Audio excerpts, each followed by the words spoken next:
డబ్బు, అనారోగ్యం, ఉద్యోగం, వ్యాపారం అప్పులతో బాధపడుతున్నారా? వెంటనే జేకేఆర్ గురువు గారికి కాల్ చేసి ఈ వెబినార్ లో జాయిన్ అవ్వండి. సో అమ్మ, ఇప్పుడు పెళ్లిళ్ళు కావడమే గగనం అయిపోతూ ఉంది.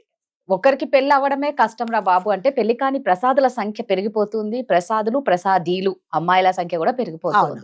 పెళ్లిళ్ళు అంటే భయపడిపోతున్నారు. ఇటు చూసుకుంటే పెళ్ళైన వాళ్ళే మళ్ళా పెళ్లిళ్ళు చేసుకుంటూ ఉన్నారనమాట. కొందరేమో పెళ్ళైన వాళ్ళు పెళ్లి కాని వాళ్ళని పెళ్లి చేసుకోవడం, ఇలా పెళ్లికి అనేది ఒక అర్థం లేకుండా పోయిందనమాట. పెళ్లి మీద లాస్ట్ కి ఒక బ్యాడ్ ఒపీనియన్ వస్తదేమో అన్నంతగా చేస్తున్నారు ఇప్పుడున్న సమాజంలో. కూతురికి పెళ్లి చేయాల్సిన వయసులో చక్కగా పెళ్లి ఫిక్స్ అయిపోయింది. ఇక 9 రోజుల్లో పెళ్లి అనంగా బంగారు నగలు తీసుకొని అత్త అల్లుడితో లేచిపోవడం అనేది అబ్బా అసలు జీర్ణించుకోలేకపోతున్నాం. అత్త అల్లుడు అంటే తల్లి కొడుకు, కొడుకు కోడలు అంటే తండ్రి కూతుర్లతో సమానం. నువ్వు అత్తగారింటికి పంపించాల్సిన కూతురికి బుద్ధులు చెప్పి ఎలా ఉండాలో నేర్పించాల్సిన తల్లివి అల్లుడితో జంప్ అవ్వడం ఏంటమ్మా? అసలు వీళ్ళకి ఇలాంటి ఆలోచనలు ఎలా పుడుతున్నాయి అనేది అర్థం కావట్లేదు. ఎలా పుడుతున్నాయంటే మీరు చెప్పారు కదండి, ఏంటంటే ఎథిక్స్ లేవు ఈ మనిషికి. ఇప్పుడు ఎలా అయిపోయారంటే ప్రతి ఒక్కరు, పిల్లలు కానీ పెద్దవాళ్ళు కానీ ఎవరైనా సరే, నాకు నచ్చితే నేను చేసేస్తా, దాని కాన్సిక్వెన్సెస్ ఏంటి, ఇది చెయ్యాలా చెయ్యకూడదు అనేది ఆలోచించటం లేదు. నాకు నచ్చింది నేను చేసేస్తున్నాను అంతే. ఇప్పుడు ఈవిడ చేసి మీరు అన్నట్టుగా ఆవిడ చేసింది కూడా అంతే. సో అల్లుడి మీద మనసు పడింది. సో ఇది ఈ కూతురికి నేను పంపించాల్సింది కదా, కూతురికి సంబంధించిన అబ్బాయి కదా, నేను చేసుకుంటే ఎలా అనుకోకుండా వెళ్ళిపోయింది. అంటే ఎథిక్స్ లేవు, ఒక మంచి, ఒక మర్యాద, ఒక పద్ధతి అనేది ఏమి లేదు. పెళ్లి అంటే చాలా పవిత్రమైన ఇది. ఒక పెళ్లి అనేది ఒక పవిత్రమైన బంధము. ఇద్దరు ఆ పెళ్లి అనే బంధంతో ఇరువురు ఏకమవుతారు అనేది ఇప్పుడు ఏమి లేదండి. నచ్చింది వెళ్ళిపోయింది. సో ఇది ఎలా చూడాలి అనంటే, ఎలా చూడకపోవడమే మంచిది. మన దరిద్రానికి ఇలాంటివి జరుగుతూ ఉంటే మనం పిల్లలకి ఏం చెప్తామండి? కూతురికి పంపించాల్సిన, అత్తగారింటికి పంపించాల్సింది ఆ కూతురి కోసం కొన్న బంగారం, కూతురి కోసం ఉంచిన డబ్బులు ఇవన్నీ తీసుకొని అతడితో వెళ్ళిపోయింది అంటే అసలు ఆ మైండ్ లో ఏం నడుస్తుంది చెప్పండి? అసలు అంటే నీతి, నిజాయితీ, పద్ధతి, పాడు ఏమీ లేదండి, ఏం లేదు. నేను చెప్పాను కదా, నచ్చింది నేను చేసేస్తాను అంతే. ఇది తప్ప, ఇది ఒప్ప, ఇది చెయ్యాలా చెయ్యకూడదా అనేది ఏమీ పాటించటం లేదు ఎవ్వరు. పిల్లలు అంతే, పెద్దవాళ్ళు అంతే. దీనన్నిటికీ కారణం ఏంటంటే మళ్ళీ అడుదిరిగి సోషల్ మీడియా అంతే.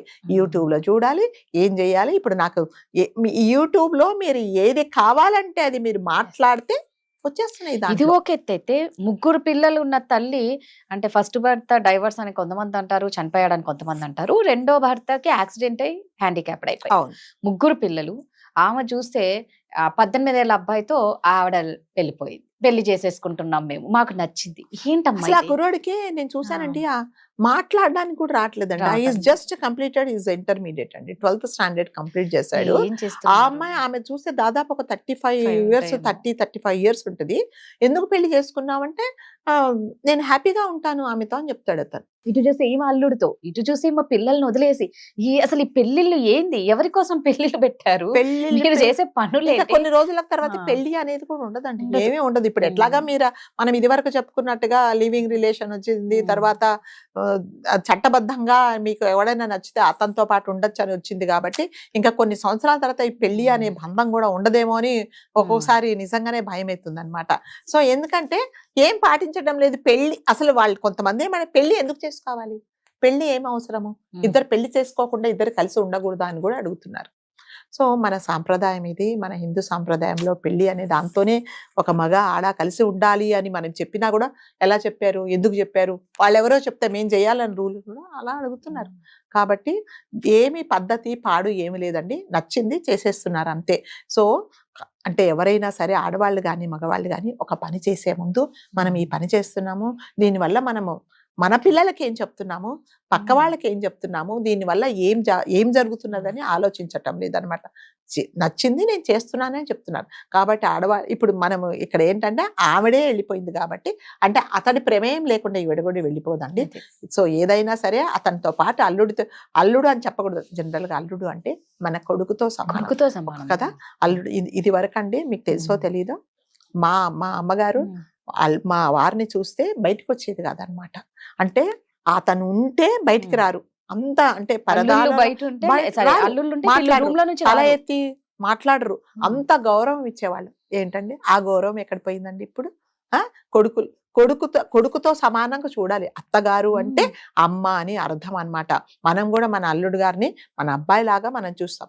అలాంటిది ఆవిడ మైండ్ లో ఏముందో ఏమో అల్లుడితో వెళ్ళిపోవడం ఏంటి? సో అతను కూడా ఒకవేళ ఈవిడ మైండ్ చెడిపోయి అన్నా కూడా లేదమ్మా ఇది కాదు తప్పు, నేను మీ అమ్మాయిని పెళ్లి చేసుకోవడానికి వచ్చానని చెప్పకుండా అతను వెళ్ళిపోయాడంటే, పైగా వాళ్ళిద్దరు వెళ్ళిపోయి అతను ఒక లెటర్ రాసి పెట్టాడు, మీకు తెలుసో తెలీదో, మీ ఆవిడి మీతో సుఖంగా లేదు, నాతో సుఖంగా ఉంటుంది, సో నేను కూడా సుఖంగా ఉంటాను, నీ కూతురితే కంటే మీ ఆవిడతోనే నేను సుఖంగా ఉంటాను కాబట్టి నేను తీసుకొని వెళ్ళిపోయాను అని చెప్పాడు అనమాట. పాప మా కూతురికి ఏం చేయాలో అర్థం కావట్లేదు. కూతురు మంచాన పడిందండి. సో మరి పెళ్లి కదండి, నా పెళ్లి అని అనుకుంటే పోనీ వాడేదో వేరే వాడితో పోయినా కూడా పోనీ అదొక పోనీలే దరిద్రం అనుకోవచ్చు. నువ్వు పోయి నీ అమ్మే నీ కన్న తల్లే అల్లుడితో వెళ్ళిపోయింది అంటే జనాలు మైండ్ ఎక్కడ పని చేస్తుంది, పని చేయట్లేదా అసలు? ఏది మంచి ఏది చెడు, ఇది చేస్తే ఏంటి, నేనేం చెప్తున్నాను, నన్ను చూసి జనాలు ఏం నేర్చుకుంటున్నారు అనేది ఏమీ లేదండి. నాకు కావాలి, నేను చేశాను, నాకు నచ్చింది, నేను చేశాను, అంతే. నైతిక విలువలు అనేది ఏమీ లేవండి అసలు. నిజంగా అది చూస్తే ఆ న్యూస్ నేను విన్నప్పుడు నిజంగానే షాక్డ్ అనమాట. ఇలా ఉంటారా? తల్లి అంటే పిల్లల్ని కడుపులో పెట్టుకొని ఆ పెళ్ళి అయ్యేదాకా అప్పులు చేసి సప్పులు చేసి 10 అబద్ధాలు చెప్పి ఒక పెళ్లి చేయాలి. అలాంటిది నువ్వు వెళ్ళిపోవడం ఏంటి అయినా కూడా? ఆ వెళ్ళిపోవడం అంటే నీ మైండ్ ఎక్కడ పని చేస్తుంది, పని చేయట్లేదా కూడా తెలియట్లేదండి. అందుకని పెళ్లి అనేది ఇంకా కొన్ని రోజుల తర్వాత, కొన్ని సంవత్సరాల తర్వాత పెళ్లి అనేది కూడా ఉండదనే నేనైతే అనుకుంటాను. ఉండదు, ఇక పెళ్లి ఉండదు, ఏముండదు.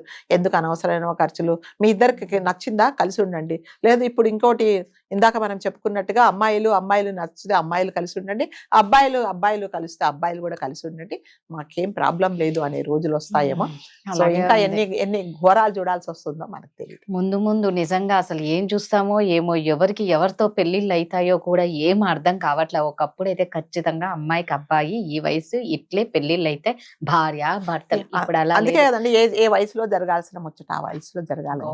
అబ్బాయికి కానీ అమ్మాయికి కానీ ఒక ఏజ్ వచ్చినప్పుడు చక్కగా పెళ్లిళ్ళు చేస్తున్నారు. ఇప్పుడు ఏంటంటే ఇప్పుడు ఆ విషయం చెప్పుకోవడానికి కూడా ఆవిడ ఆల్రెడీ పెళ్ళయింది. మరి అల్లుడిని తీసుకొని వెళ్ళిందంటే ఆ అల్లుడి మైండ్ ఏమైందో మరి అత్తగారి దగ్గర మరి మనకు తెలియదు. ఇంకా ఎవరిని చూసి ఎవరికి ఎలా ప్రేమ పుడుతుందో అర్థం కావట్లేదు. లేదు. థ్యాంక్ యూ అమ్మా.